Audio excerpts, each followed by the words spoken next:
Wait for it. Wait for it. And we're live. Hey, all you crazy sci-fi and fantasy fans. It's time for your daily dose of shenanigans over here at the Blasters and Blaze podcast. Just a couple of nerdy veterans, a Stabby chaos coordinator, and one chief shenanigator geeking out over our science fiction passions and fantastical fantasies. A place where magic is king, the sky is the limit, and space is the place. We are the podcast that puts the fun in dysfunction. So without further ado, we're going to let our guest, Mr. Marvin Wynn, introduce himself to our listeners and viewers at home. Sir. Marvin Wynn. I am the writer creator of The Edge and the publisher of Comicsburg. All righty. And the next part of the introduction, dear listener, is where we found him. So actually, I first found him on the BAMF, BAMF podcast. They were talking to you about comics. So they also do RPG content over there all the time and actual plays. So yeah, we found him over there. He sounded interesting enough that we got him when you did your Edge comic last time. Yes. And so when you had another Kickstarter, you reached out, and we're glad you did.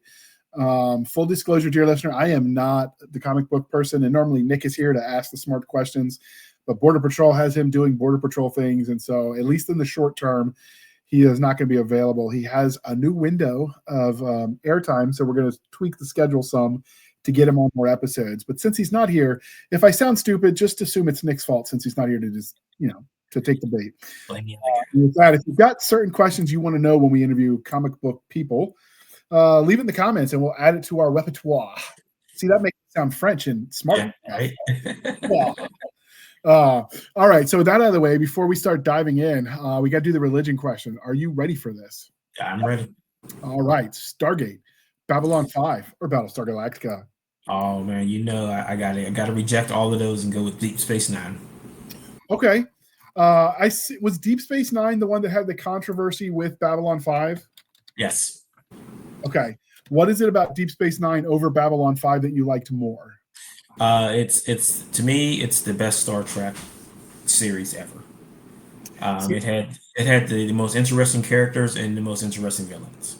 So I actually was put onto this by C.C. Akeke, who's a superhero author, although he does sci-fi as well, but he does in print form, not comics. And he pointed it out to me, and then I started looking, and I never realized, but he's absolutely right, that the main character in Deep Space Nine is one of the few times where the main character is, one, a single dad, and two, they don't make him the butt of every joke because he's the dude and the dad. Like, they don't like, oh, he's a moron, he can't be a good parent. And so much of media, especially then, it's gotten worse now, is sort of anti-dad. That it's nice to see one where, like, dude's just a stand-up dude doing, what's best for his kid. Right. And it carries over so long because there are very few shows where you get to watch the son grow up on the show. Yes. He went from a young boy to a grown man on that show, but he was always going to be Sisko's son. And then you added in Sisko's dad to the mix, so you had 3 generations of strong male characters. Yeah, when that came up, I started looking, and you're absolutely, like, it's just, you don't realize the subtle messages that media has pushed and is pushing until you're removed enough. Because I remember watching Captain Planet and loving it, and then it was like, don't have families, that's bad for the environment. And I'm like, that wasn't in there. And then I looked, I'm like, crap, that stuff was in there. And so you start to wonder what other hidden messages, or maybe not so hidden, you just didn't notice, were in other stuff you watched growing up. So I could just appreciate the wholesome family thing. As a dad myself, I'm just like, yeah, that's cool. Now, when Sisko's son grew up, was it the same actor, or did they replace him to get the older? Oh no, it was the same actor. Like I said, you got to watch him grow from a young boy to a grown man on that show. So it wasn't just the character; you actually got to watch the actor as well, which is even cool, more special. Right. That is cool. Is there anything else about it that you liked aside from you like the characters? Oh well, I mean, like when you say characters and you look at like the Gold Dukat, and you watch that character progress. Now, he didn't grow; he progressed throughout the series. Like, he was a guy who was someone they considered evil. Then he became an ally. Then he became evil again. Then he became super evil. So, and like the actor who played the character. My first name was Mark, and I like this is an amazing actor. You've seen him in other things, like he was in Total Recall and other movies, but like just that one character progressing through that series was just amazing to watch. He had his IRS arc, we'll call it. Yes. Brief moments of redemption, and then he just went full evil. Right. I liked so a lot of times my complaint with Star Trek was it was too utopian, too idealistic. I just didn't feel like they understood humanity, and at our core, we're still animals.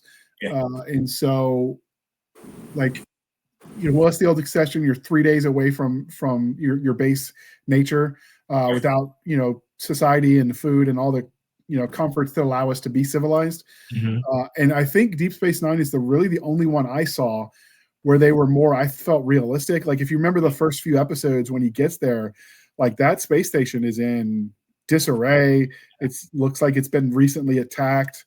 And I don't want to spoil anything, but it's not the clean lines you're used to, I think, from Star Trek, or at least anything previously. I haven't watched any of the Star Trek after it, so I don't know what the new stuff is doing.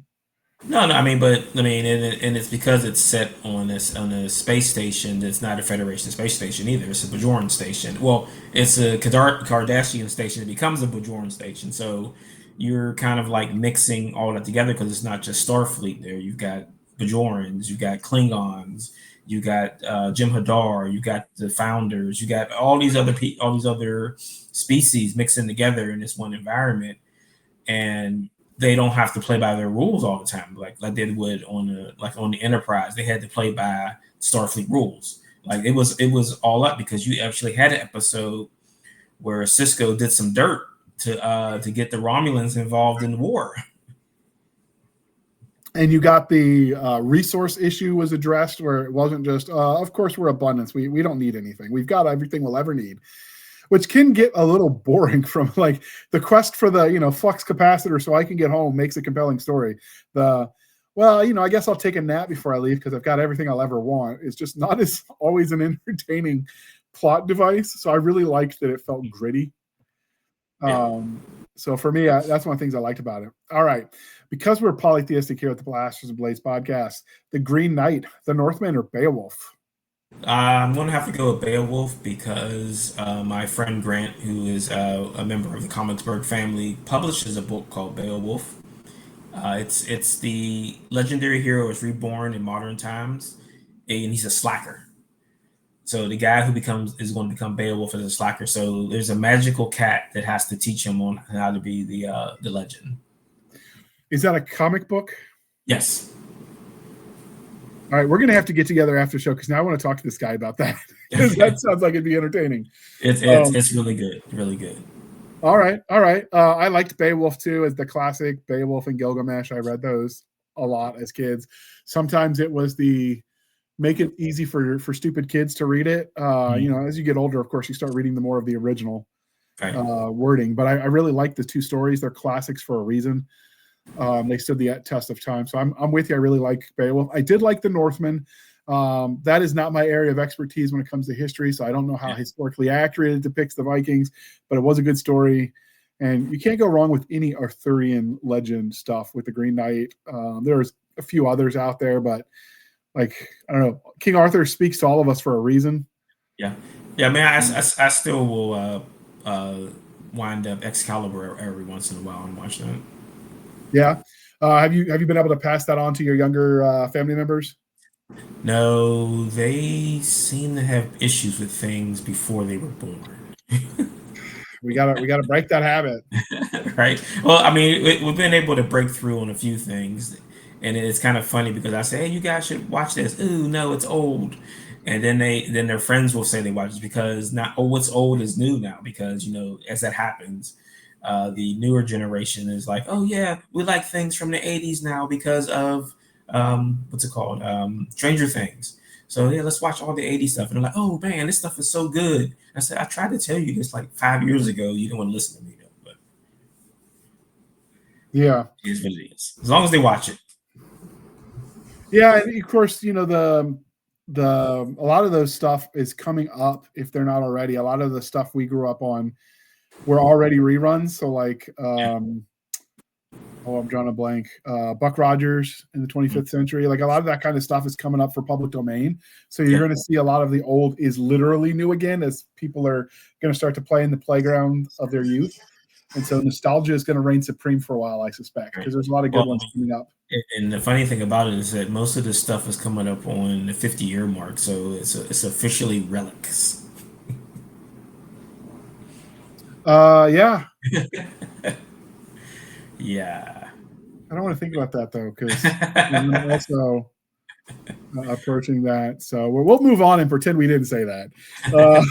All right. So, last time you were on, you answered the important favorite dinosaur question. So now we're going to ask you, sir, what is your favorite zoo animal? I'm gonna have to go with the lion, like Okay. the so-called king of the jungle. Okay. And to say this in that, so the zoo here in Pittsburgh, it used to be the old standard, not trying to make it look like a safari type of zoo. You had the wet cement, and no like foliage or anything for these animals. Well, now they've changed it now because they like it's uncivilized is what I'll say. Like think of like the Bronx Zoo where they're just in a cage. Now they're free to roam in their space and stretch out and yell at you and be rude. Because we had one time where we were walking through the exhibit, and it was the gorillas, and the one gorilla was sitting to his back to everyone on purpose. Like people would like, hey, hey, hey, and he would spin his head around and make a face, and then he would turn back around again and just sit there and ignore people. And I'm like, man, are you having a bad day, or are you just a jerk? Yeah. Yeah, I always enjoy a trip to the zoo as well. Is there a secondary, like your secondary animal that you like to visit at the zoo? I've been kind of like because, like I said, they expanded the zoo here, so now it's a zoo and an aquarium. And they have like the exhibit for like the dolphins and things like that. So I think like the dolphins are always fun animals to kind of like see what they're up to when they're doing like the feeding them and they're jumping around and having a good time. Because it always reminds me of Jaws 3 when the dolphins were fighting the shark. Right. Okay. So the most important question now that we are civilized human beings here at the Blasters Blaze podcast, we are no longer knuckle dragging troglodytes, or at least we try to be. So coffee or tea, and how do you take it when you're drawing your comics? So I'm going to go with tea, and I have to have it iced, and it has to be Southern sweet. I knew there was a reason we were friends. Now, does that get you odd looks now that you're living up north in Pittsburgh area? No, like Southern tea is everywhere now. Like everybody likes their tea a little on the sweet side. Yeah, the running joke is if Wilford Brimley doesn't come back from the grave and slap you screaming diabetes, then you're not doing it right. Although I don't get to drink that nearly as much because I am trying to keep get back in shape. Right? I will If it's say, not crunchy, it's not good, right? right. But no, if it's crunchy, it means you didn't add the sugar while it was hot, so it would blend like the molecule. There's chemistry behind it. Right. But you can get some of the effect with sun tea, and you don't need Yes. quite as much Yes. sugar, which Yes. I really got to learn to make that better. Because I'm told you can get a little bit of sugar goes a long way when you're doing sun tea. Right. Right. Yeah. The heat from the sun will heat up the sugar. Or like what we use is we use monk fruit. Okay. So I don't use any sugar. So it's monk fruit. So they come in packets, and you can get cubes. Well, it used to be to get cubes. The cubes went away for some reason, but my favorite was a cube. So you just drop the cube in, and it seems like that sweetens things a little bit because if you overuse it, it tastes a little bit too sweet. Okay, that's fair. All right. And so now that we got that out of the way, so it's been over a year since you were on the show. Obviously, you're making comics, so you're a comic book reader. How did you get into speculative fiction and more specifically into comics? So I mean, this goes back a long, long way back before the 90s. Because my granddad was a poet, and I was the only one kind of in the family that took on that kind of cipher role to him. And I read a lot of novels when I was really young. And I think I got into comics from G.I. Joe. Okay. So, they would have the commercial with G.I. Joe where they would show the G.I. Joe comics. And this was back when you could find comics everywhere. So at the local Five and Dime, I can't remember if it was Woolworth or McCrory. So we had both. Got the G.I. Joe comic. And from reading G.I. Joe, then I saw, Spider-Man. So then I got into the Spider-Man cartoon. And from Spider-Man, you went to Avengers. From Avengers, you went to Captain America. From Captain America, you went to X-Men. So that was start of the late 80s, going to the 90s when Jim Lee was on board. Jim Lee, Mark Silvestri, and those guys. So that's where it started, where I'm like, so this seems like a really good way to tell a story, because you don't not only just have the dialogue and the story, but you also have the art. So that's when I started my journey. And like I say, is that whenever anyone asked me about the beginning of it, I would say it wasn't good. In fact, it was really bad. And I still have those notebooks of my old stuff that one of these days that I'll put out there and show people that how bad it was at the beginning. But then, like, you take writing classes and you figure out what kind of story you're trying to tell, and you're not trying to copy something that you read. So it was about, say, 07, 08 when I met the artist on the book, Mark, and that's when the road journey. Are you hearing a beep? No, I didn't hear anything. Oh, it must be on my end. So that's when the real journey started. So we started then. We didn't publish the first book until I think 2012, and then we formed Comicsburg in 2019ish, right before the shutdown of everything. Once everything was shut down, there was a group on Facebook called Plan C. Plan C for retailers and distributors. So we were able to then kind of wedge our foot into the door of comic shops, because like Marvel, DC, and the others weren't shipping them books. So they were looking for material. We had a lot of stuff ready to go. So everything went from there, and the Comicsburg brand continues to skyrocket and grow. Now, you said that you have an artist. Does that mean you're doing the storytelling and not the drawing? Correct. Is that a harder sell? I imagine people wanting to tell the stories is probably a lot more common than the ones that can and do draw them. Right. Well, I don't think anyone would buy the book if I was drawing it, because I draw stick figures really good. Yeah, no, that's my artistic abilities as well. So I feel you. So I mean, I went out and I found someone who was able to understand the story just as well as I am, and we're able to bounce ideas off each other really well. And at this point, I don't have to give him a lot of directions. I just write out the script and hand it to him, and I get magic.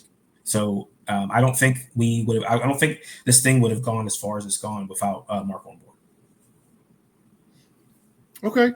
Now, is he the only artist you're working with for this for the Edge series?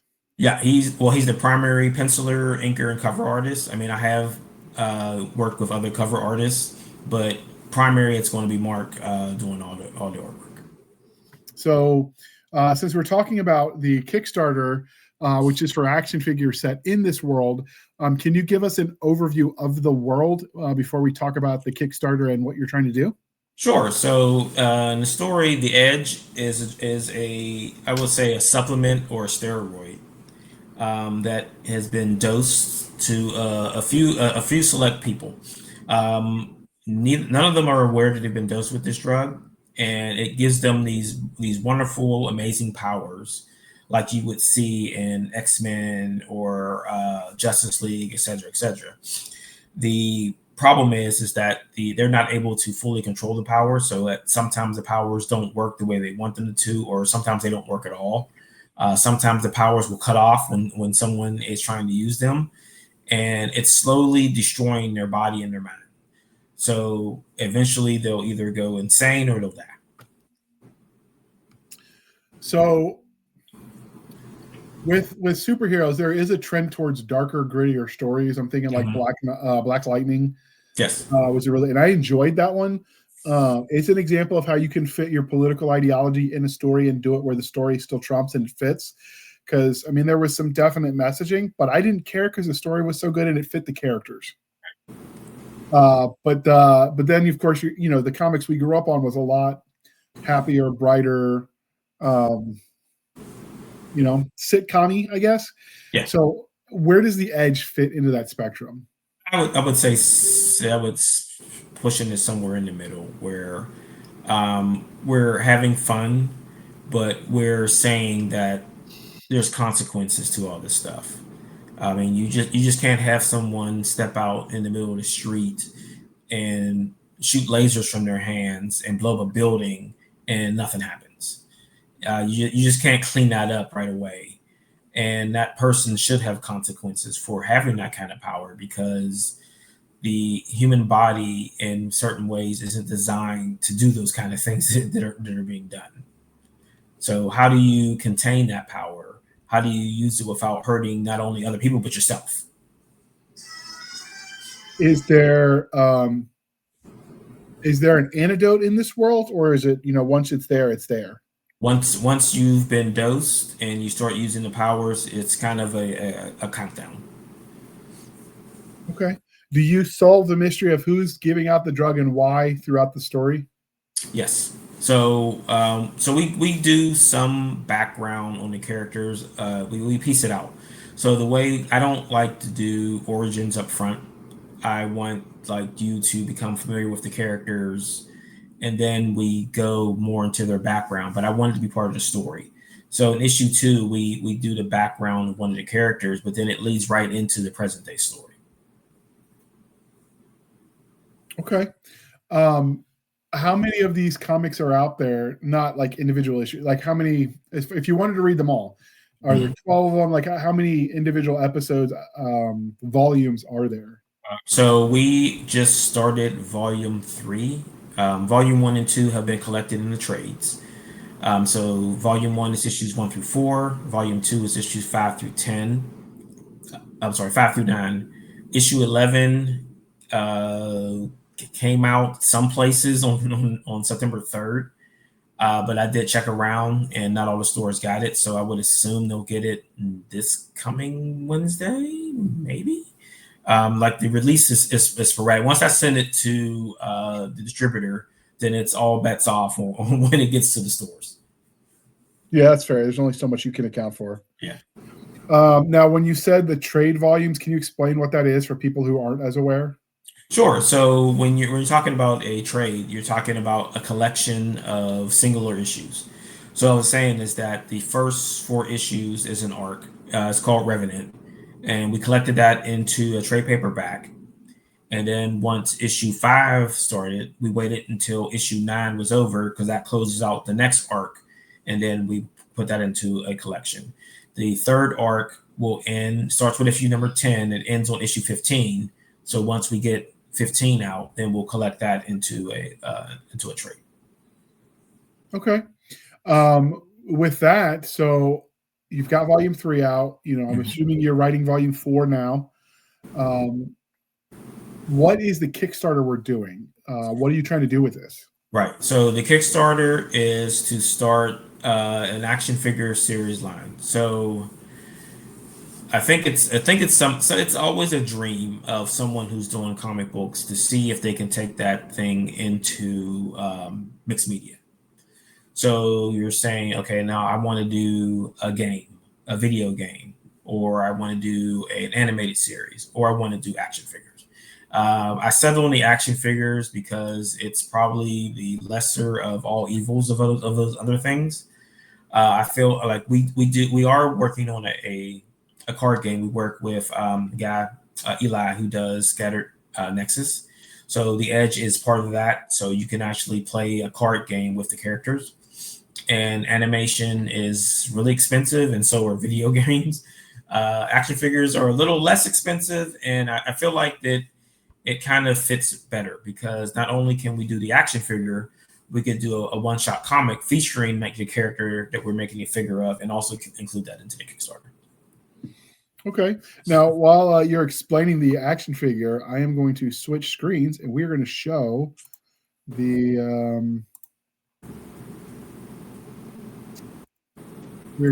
actual action figure because you show that on the Kickstarter website. Yes. Yeah. So I try to show as much on there as I can, so people know what they're getting. So yeah, that's the one sheet. Just explaining what the edge is, where we're currently at in the story. The art definitely feels like it's a nod to what I saw in the comics in the 90s, but this is a lot better, I think, drawn than what we used to see. I think some of it's probably because the ability to like do it on the page is better.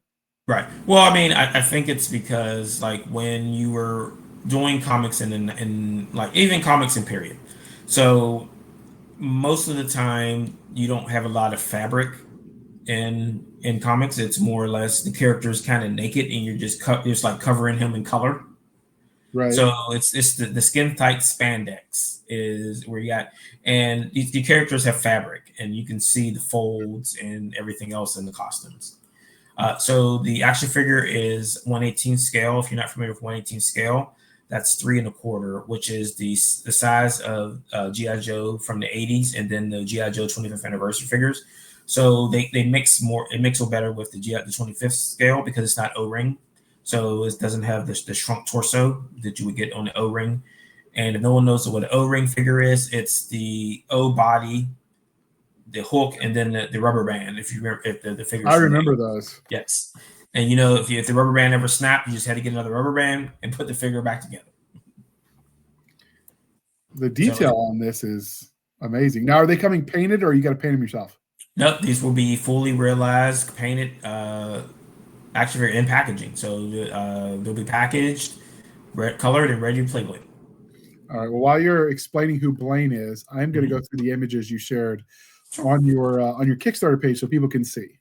Sure. So Blain is the gunslinger of the strike team from the Edge.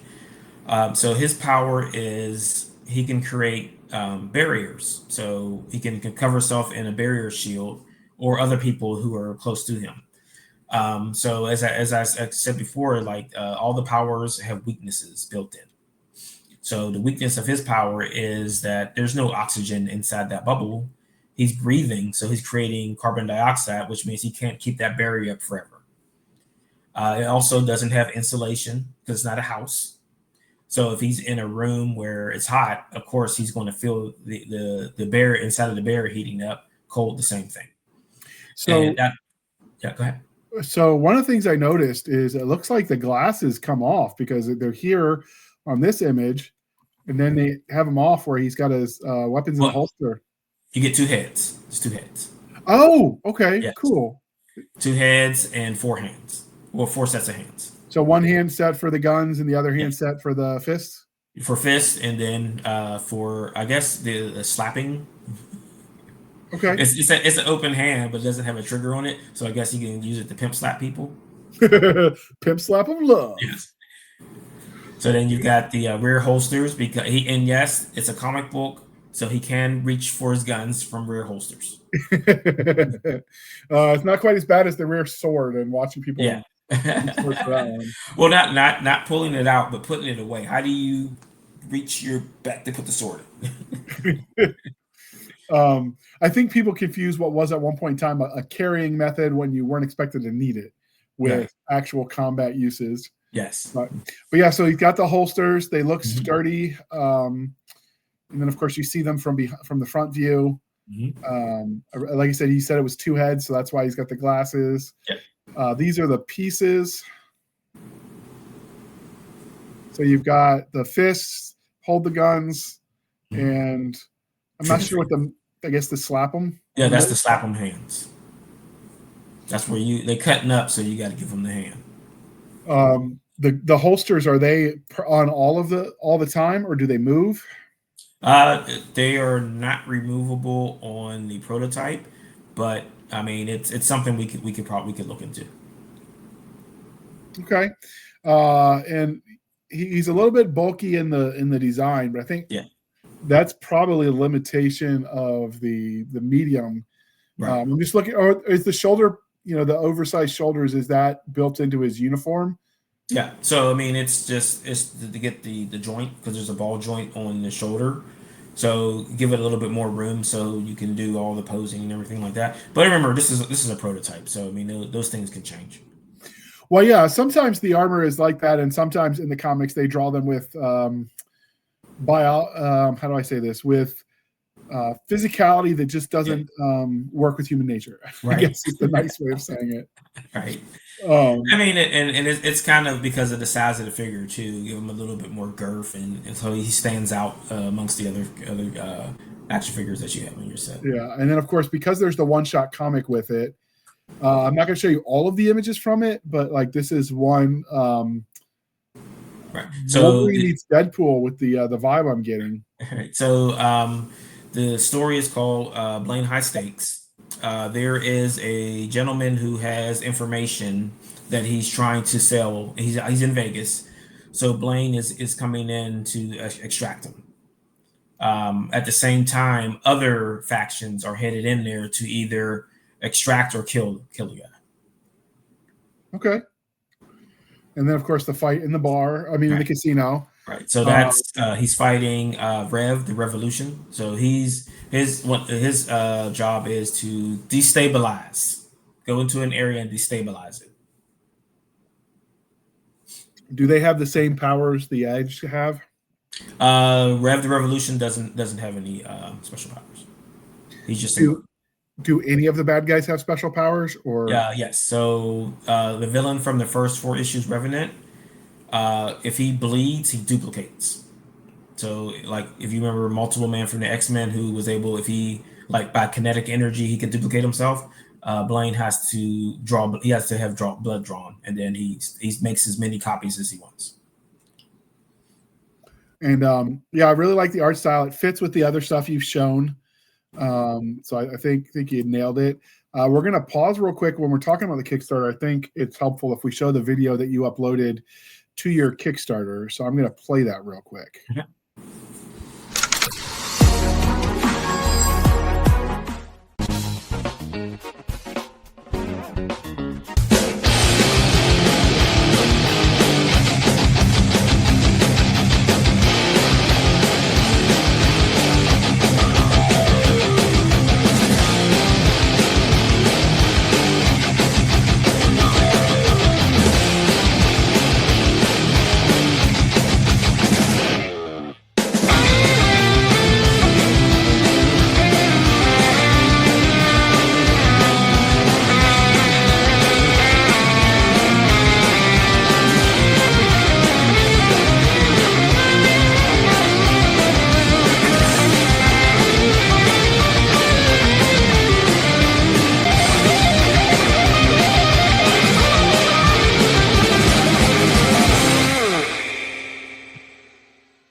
All right. Thank you for sticking with us through that. So if you're listening at home, dear listener, that was 1 minute and 6 seconds of music that bounced around the genres, but it's a comic book, so it's visual. I highly suggest you hop on over to the YouTube, the BitChute, the Rumble, and watch. But it was the action figures that we've already been showing, and some of the images from inside the one-shot comic, with some, like I said, with some sweet music in the background. That guitar riff, man, I'm just digging it. Next, he's gonna say something cool like that was him playing guitar for that. I wish. We do have a composer that works with the team, and the characters do have theme music. So if you head over to my YouTube channel, which I believe will be linked, you can listen to some really good music. So we have a strike theme for the whole book, and then individual characters have their own themes. Okay. So generally speaking, there are levels to a Kickstarter. So we've kind of talked about what Blain is and what's the one-shot comic in the theme. And we don't want to belabor that because one-shots are generally short anyway, and we don't want to give spoilers when it comes to it. Is the one-shot going to become canon? Is it going to be incorporated into future stories? Yes. Okay. So, I mean, it just gave me an opportunity to shoot Blain out by himself.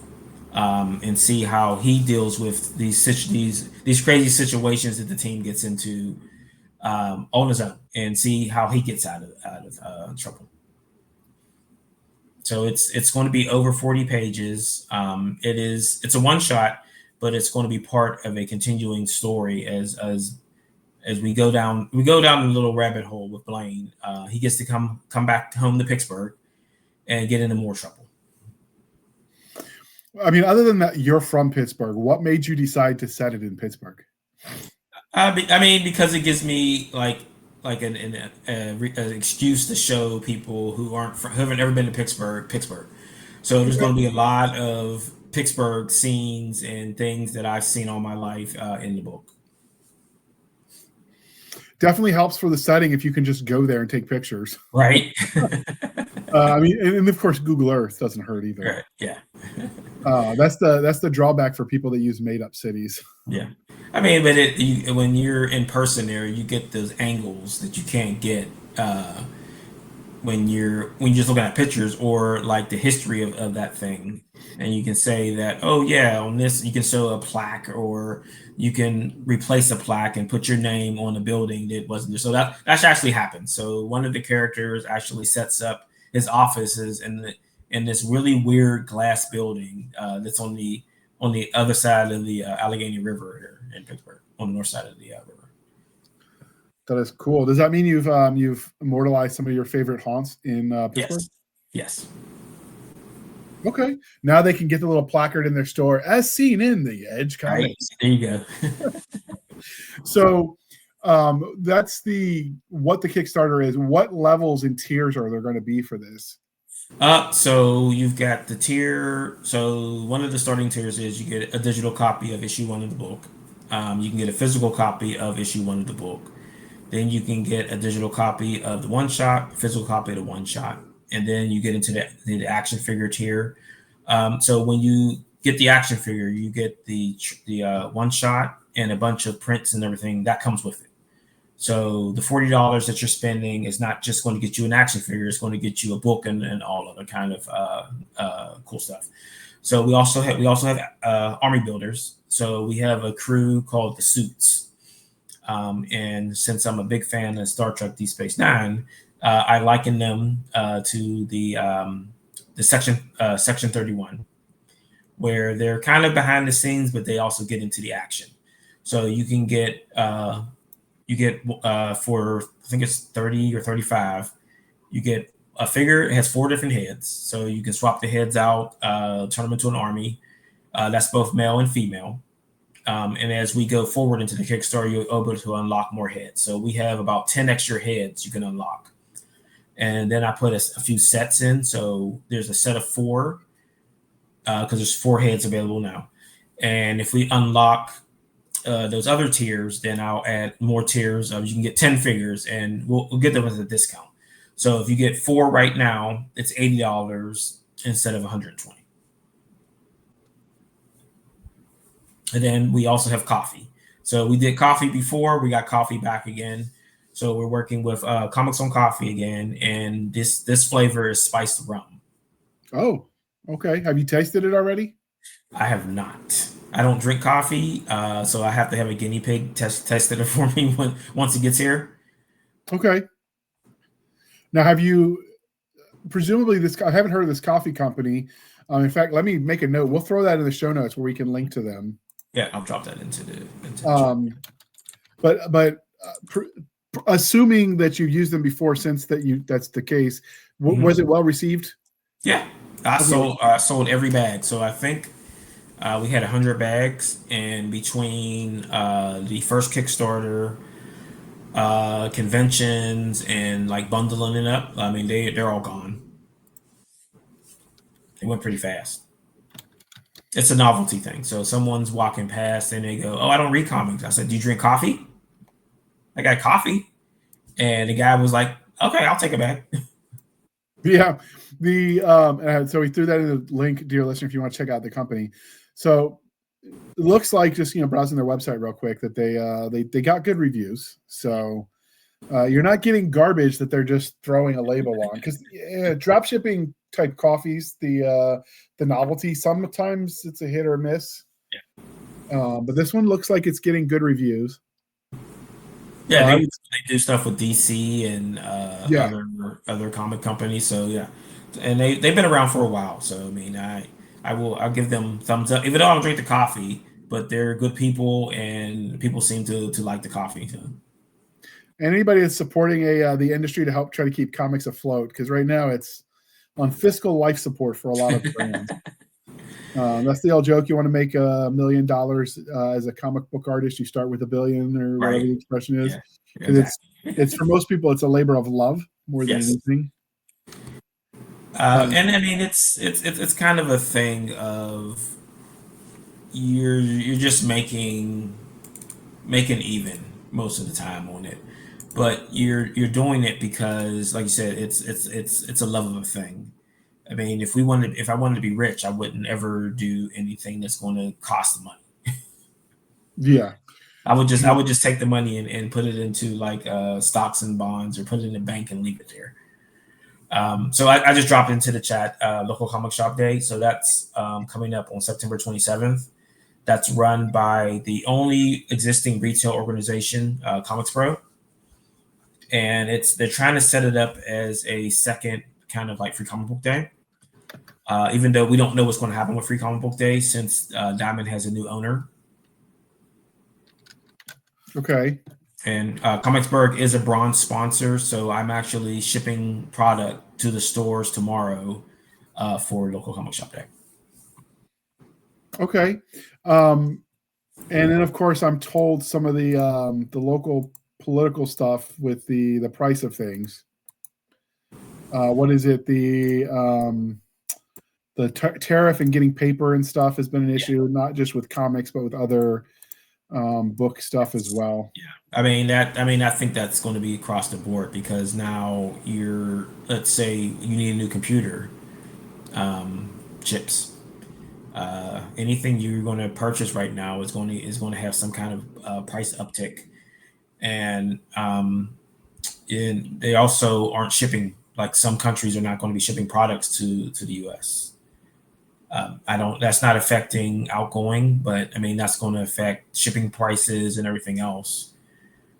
So like, I do international shipping, but we have digital copies available of the comic.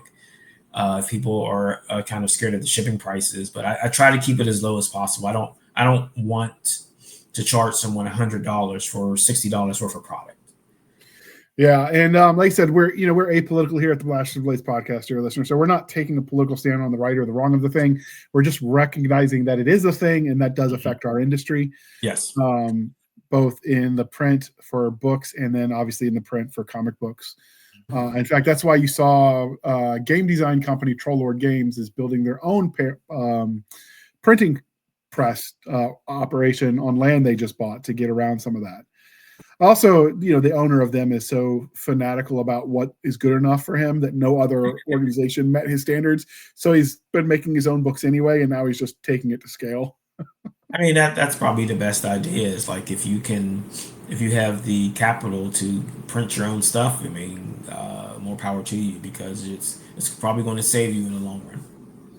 So at any point in time, are you going to be doing the Edge Universe comics in a hardback bound collection? I don't know if there's a name for those in comics or not. So Omnibus Okay.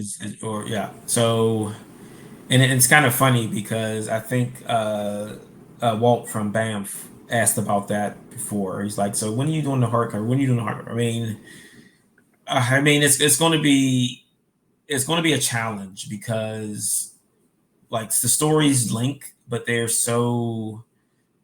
kind of separated. So we have a natural end of each arc, but we kind of do like in the movies, they do the credit scenes where, oh, what's happening next? We do like a subtle credit scene on the last page of every end of every arc, but it's still its own thing.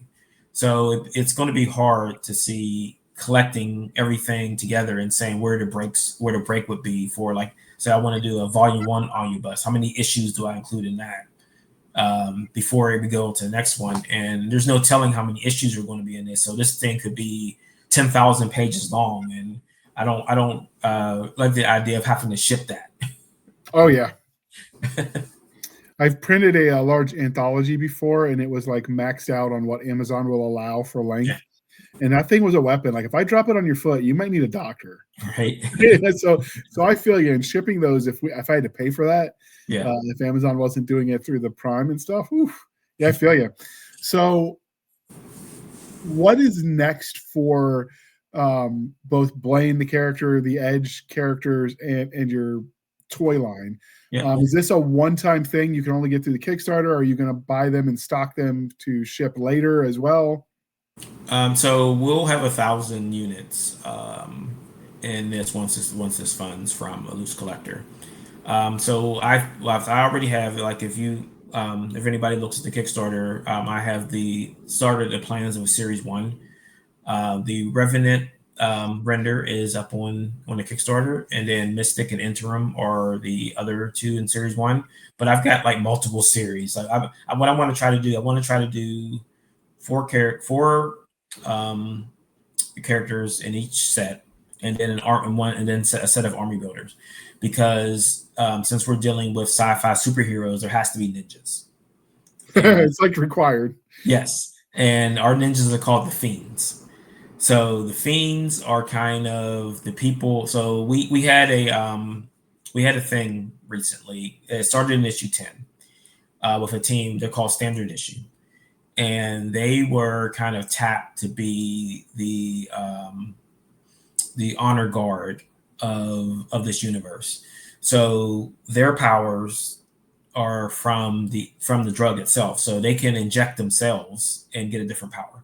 So their suits are designed to have injection pods in their spine. So they get a shot in the spine, and then they can pick any power they want, because it's been cataloged.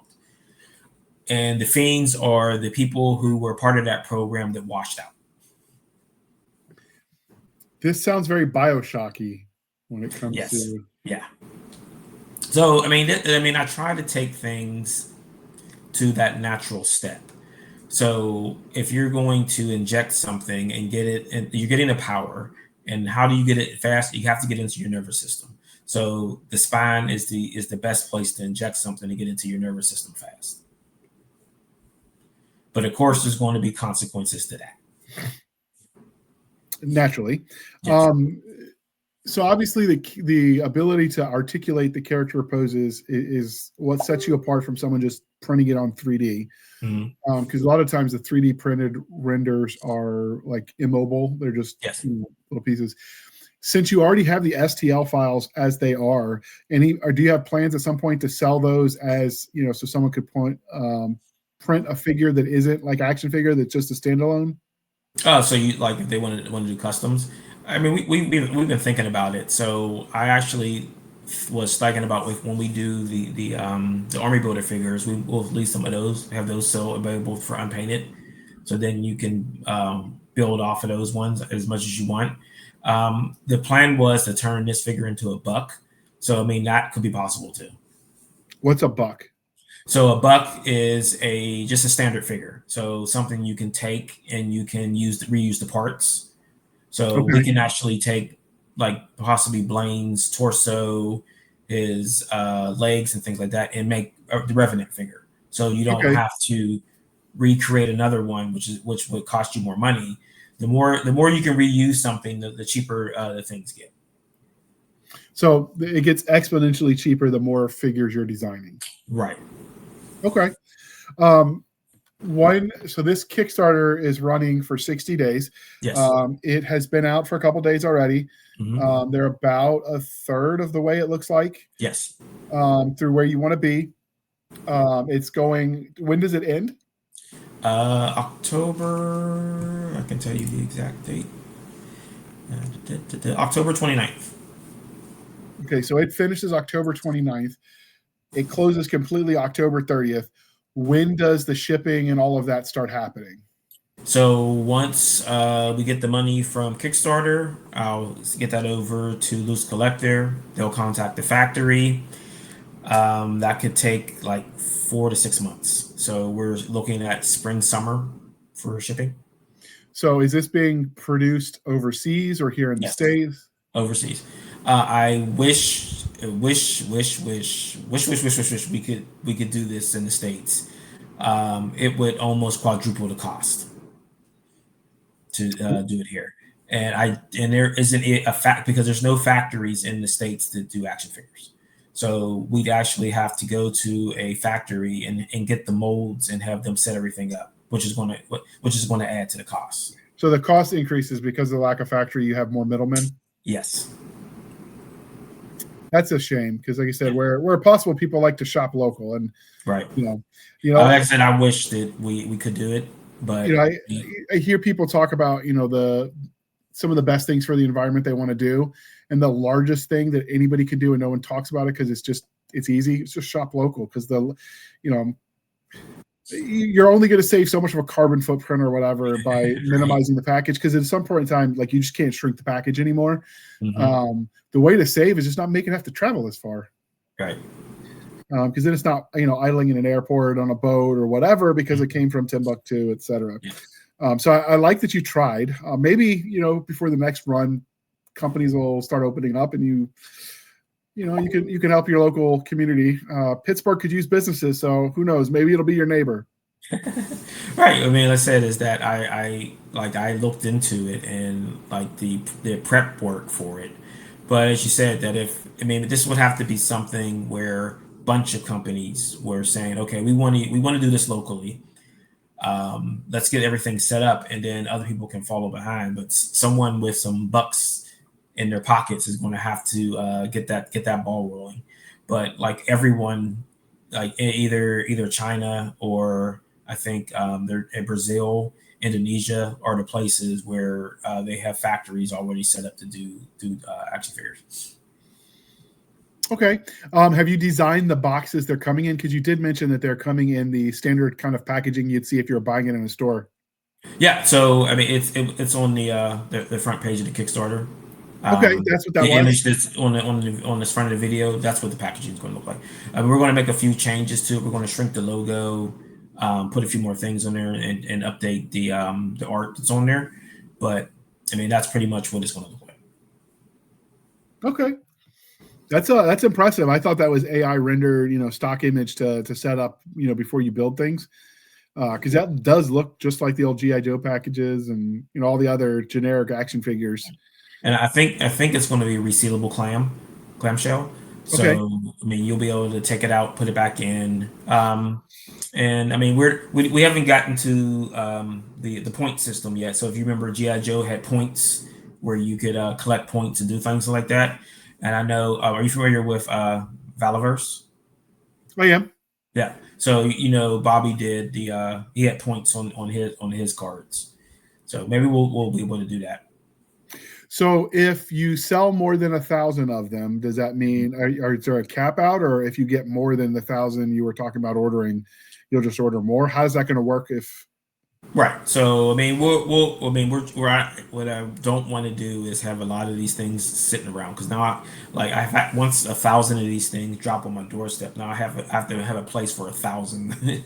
No, I get you. So we're You need order minions as to put to work. right. So we'll order as they come because I'm pretty sure. Like I'll have to talk to my guys because if they say, "Oh, you have to order 1,000 more," then I'm like, "Oh, okay." Because I'm figuring like so I put 500 into the Kickstarter, which would leave me 500 on the side. So that would be stocking any of the online toy stores, Big Bad or whatever, convention stock, putting things on the website. So I mean, I could have these for a while. So and it's okay. Yeah. So is the Kickstarter, is there options where they can buy more than one if someone's a huge comic fan and they want to get yeah. You can add more than one. Yeah. Okay. So and then Kickstarter has late pledges now. So once the Kickstarter ends, I can keep it active for a few weeks, I think, after. Okay. I haven't backed a Kickstarter in a while, mostly because that one still hasn't fulfilled. So I'm just that's how I know about the paper because it was a RPG I backed. Yeah. But so, if you want to order more than one, stock for Christmas for the little ones in your life, that is an option. Get them hooked on good stories now, and they'll be poor for the rest of their life, but they'll be happy. Right? You can't buy drugs if you're in the comic because you can't afford them. Exactly. So is there anything about the Kickstarter and the action figures that you're designing, which I think is kind of cool, by the way, that we didn't talk about, you think people ought to know? I'm not really. What I'd like to say is that so the Comicsburg brand is about education and entertainment. Our goal is to kind of get into that gap that's being left from the other guys, because we want the not only the youngsters but the middle agers and the 20 somethings and the teens to read comics again. Um, like I said, we talk about this with the schools and things like the literacy rates in the country are bad, and I say it's because people weren't reading comics like they used to. So like free comic book day, local comic shop day, take the youngsters, conventions in town takes the youngsters, like and invite something new into their world, so they can get away from Fortnite. Yes. Touch grass, step outside. Yeah, yeah, and I mean, it's something you can share with other people. Like you can share with your friends, like, oh, this I read this really good book, and man, you got to get it, and it's exciting, it's adventurous, and it's not screen time. Yes. That is important. And it's better for their eyes. Looking at the screen all that time is not good for you. Mhm.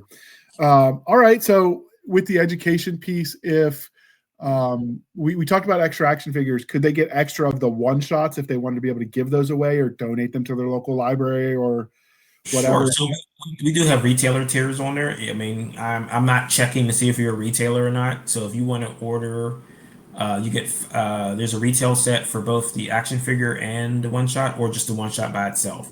So Okay. if you want to get five of these things and go ham with them, I don't care. Like it's so the action figure tier, you get five of the action figures and five of the one shots for $125. Okay. So I know a lot of people complain that there's not good content out there for friends, family, young ones, whatever. And I argue it's already out there. Most people are just ignoring it. So now's your part to put your money where your mouth is. If this is the Right. kind of stuff you say you want more of, Mhm. you got to back it or it isn't going to exist. Right. So So, I mean, and just for clarity, I would consider this a PG-13. okay, I was about to ask that. Yeah. So if they can watch a Marvel movie, a DC movie, that is perfectly fine. There's no swearing. There's just action and violence because we all like violence, right? Okay. Um, for the one shot, is you said that's going to tie into the next story. Is that Mhm. correct? Yes. Um, okay, that sounds cool. I'm looking forward to it. So you're definitely gonna have to come back when that stuff comes out. And if you, dear listener, if you don't have the money, I understand the economy is what the economy is. You could also help by sharing the Kickstarter with friends who might be interested. So that also helps spread the word. And you can leave reviews if you do back the project on his Kickstarter. Now that won't help current bidders because you can't do that generally till it's fulfilled. But what it will do is when he does a next Kickstarter, they can go look at his old stuff and be like, oh, everybody really loved that. So it's social proof for the next one. And if you And did just back, I'm sorry. What I was going to say is that, and you were saying something about you were waiting for something to fun. So this is my third one, and I've shipped all products in the last two. So I mean, we like that's the one thing that we always want to make sure is that everyone who orders something is going to get the thing that they ordered. And I mean, there are a few of them out there still that I pledged to that they haven't arrived yet. And I mean, in some cases, I just let it go and say, I guess.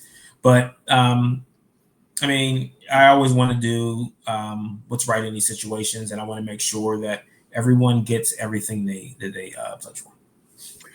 right, that's why I was saying the reviews do help. And if you ordered the Edge, the last one, or the one before that, and you didn't leave a review, this is your gentle reminder to hop on over to the Kickstarter and share your thoughts. Because, like I said, social proof goes a long way on internet sales. So it really does make a difference, dear listener. I know we harp on it all the time, but that's because, at least in the author world, from the standard novel side, like the reviews help tweak the algorithm, so they then recommend it to new people. That doesn't quite work that way on Kickstarter. Its algorithms work differently, but I will say the reviews still matter, because people who might not have heard of Marvin before and look at this comic, be like, okay, is it worth it? They will potentially go and look at his other campaigns and see what people had to say. And so if you have backed him before, go ahead and leave a review if you didn't already. It makes a difference. So with that, as we bring this to a close, where can listeners and viewers find you on the wild interwebs? All right. So, I make it pretty easy for you. So if you go to either comicsburg.com or theedgecomic.com, there's a link at the bottom that'll take you to all the socials. All right. And there is a link tree, which I will link to as well, dear listener. And if you just bookmark that, every time you get curious, you can pop back over to that link tree. And I'm pretty sure, like most of us, he'll keep that updated. So you can always follow him later, just saving one link, because he'll link to all the other things, including where to buy past issues, which is always important if you discover someone, halfway through the thing, right? You want to get where it all came from. And Marvin makes that really easy for you to give him your money. So he's a good capitalist like that. Right. All right. Dear listener, you can find us on our link tree, linktr.ee, linktree/Blasters and Blades podcast. Again, linktree/Blasters and Blades podcast, where we link to all the things: the BitChute, the Rumble, the YouTube, the TikTok, the Twitters. We've got our Spotify, our Discord, our Blasters and Blades Facebook group and Facebook page. You can email the show at blastersandbladespodcast@gmail.com. Again, blastersandbladespodcast@gmail.com. For professional purposes only, people. Save the shenanigans for Madam Stabby Stab over there on the Instagram, Twitter, and the email. You can support the show by going to buymeacoffee.com/author J.R. Handley. Again, buymeacoffee.com/author J.R. Handley. Be sure to put in the comment section that it's for the podcast, and I promise I will keep my co-hosts duly caffeinated. They will drink that coffee brand coffee till it pours out of their eyeballs, and we swim away on a river of caffeinated goodness. And with that, I would like to thank you for spending some of your precious time with us. For my crazy co-host, I am J.R. Handley, and this was the Blasters and Blades podcast. We'll be back next week at the same time. We'll indulge our love of nerd jokes, nerd culture, cheesy jokes, and all things that go boom. And this is why I don't pre-record that, because when I mess up, people dig it. It's raw when you screw stuff up. So thank you for coming on, Wayne. This is always a lot of fun. I enjoy seeing you.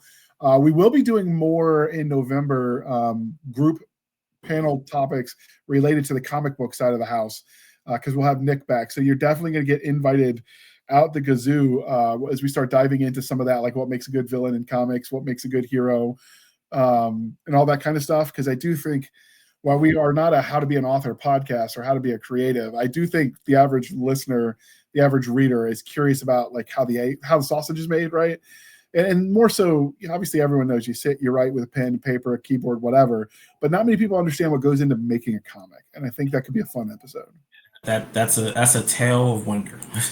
Yeah, all I know is when Nick told me the price of one from start to finish, I'm like, no wonder all of you crowdfund everything, right? You're out the gate; it's already expensive. Mm-hmm. He was telling me the number it took just for his art was more than I pay for editing. Yeah.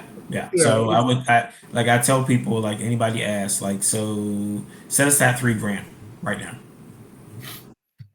Absolutely. All right. And thank you. With that, we're going to thank you for coming on, and we're going to hit the end button so we can get this out and you can go back this campaign, people.